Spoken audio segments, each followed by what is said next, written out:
Sudah belum? Sudah tapi belum? Sudah tadi. Assalamualaikum warahmatullahi wabarakatuh. Waalaikumsalam. Kawan-kawan semua, terima kasih atas kehadiran dan kesediaannya.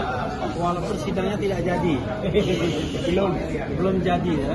Jadi ini adalah permohonan pra-pet kita yang ketiga khusus mengenai ganti rugi. Jadi ganti rugi itu dimungkinkan karena pra-pet pertama kita memenangkan perkara, yaitu mengenai tidak sahnya penggeledahan, penangkapan dan penahanan. Hari ini kita sudah siap untuk bersidang. Unfortunately, turut termohon dalam hal ini Kejaksaan Negeri Jakarta Selatan tidak hadir karena berdasarkan hukum acara harus dipanggil 2 kali, ya, tidak boleh cuma 1 kali. Maka hakim menunda sidang sampai pekan depan dan mereka akan memanggil lagi secara layak pengadilan Kejaksaan Negeri Jakarta Selatan. Jadi untuk sementara banyak waktu lah. Tapi ada satu hal yang ingin saya catat sebelum Mas Roy dan kemudian Pak Abdul Ghafur, bahwa kami tidak ingin menyerang siapapun, tapi kalau kami dikatakan menunda-nunda, ya kalau dalam fakta hari ini yang menunda itu bukan kita. Nah itu.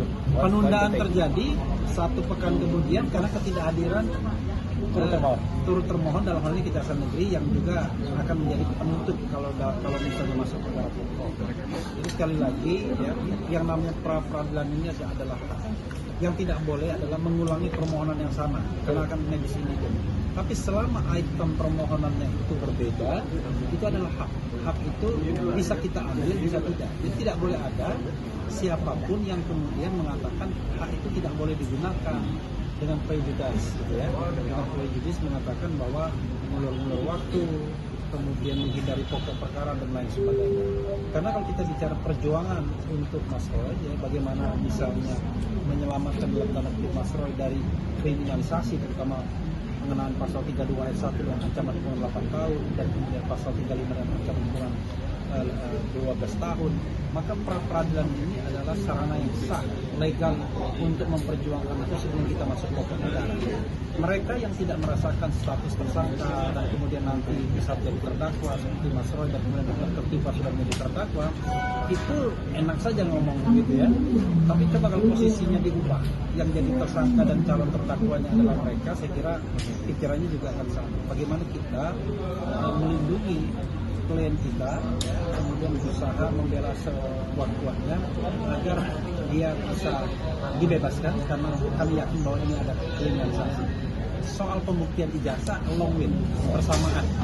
Kalau soalnya nanti masuk pokok perkara, ya kita harapkan juga ada sikap gentleman dari Jokowi untuk hadir di persidangan dan kemudian sama-sama membuktikan dalam tanda kutip.